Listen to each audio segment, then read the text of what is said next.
a 79% collapse in new home sales in Toronto. If you're thinking about buying, waiting, wondering what the heck is actually happening, you're going to want to actually listen to this. We're going to break down an article we have here from stories.com because the numbers here, they're not just bad, they're actually historically bad. I'm going to break down some of the shocking data in the article here, what it actually means for you first-time home buyers, and why you might have more negotiating power than you actually might realize right now.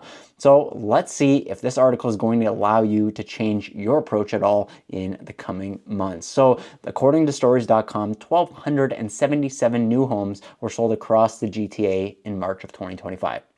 You might think that sounds like a lot, but that's actually a 79% drop compared to the 10-year March average. 79% drop. It's the lowest March that we have had ever recorded. Not just in the last few years, ever. So we're going to break the number down a little bit more from the article here. So condos, including obviously high-rise, mid-rise, and stacked townhomes, accounted for 886 of these sales, down 80% from that 10-year average. Low-rise homes, which is detached, semi, and townhomes, accounted for 391 sales. That's down 78%. So that's where we get that 79% average here. So think about this. Even with the developers offering thousands of dollars in discounts, free car, years without having to pay your maintenance fees, mortgage buy downs, and with all this being said, the buyers are still that hesitant. They are that afraid to get into today's market, regardless of the incentives that these builders are actually offering us here. There's three real main reasons I think is the cause of all of this. First one is the high borrowing costs. The mortgage rates, they're still higher than we've seen in the last few years. Even the cuts that we might get throughout the rest of the year, they're probably not going to make things that much more affordable for the average consumer. There's a lot of economic anxiety right now. Buyers are worried about job security.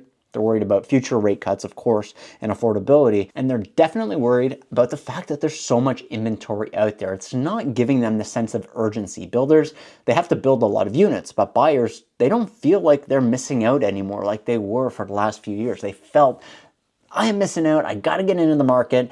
And now they're thinking maybe it's a time just to be very, very cautious. So unlike that 2020, 2022 range where you didn't even barely get your foot in the door at a builder's presentation center and they were already sold out. Now you have tons of options, and buyers, you guys are actually using that leverage correctly, which is nice to see, to be honest. If you want to use that leverage, it's going to potentially get you a great deal in today's market.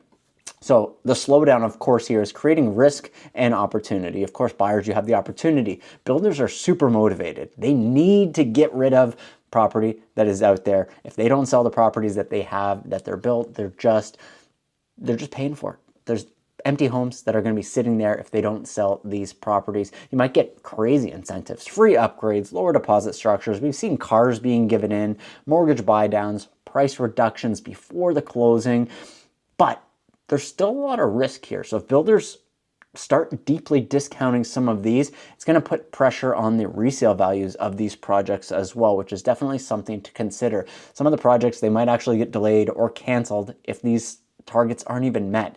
So you might think it's a good deal, but then the project doesn't actually happen and you tie up some of your capital. If the rates do stay higher for a longer period of time here, we might even see a larger softening happen in the market, which would mean you buying today, you're potentially going to move into a home that's worth a little bit less when you get in there in 3 years, potentially. Maybe a little bit less if the builder's already along their way with cracked ground and starting to put that foundation in place. So if you're planning to buy the pre-construction, negotiate everything possible. Go in with a representative who's actually going to take care of you on new construction. Don't go and pay full price. Don't just give the builder what they're asking.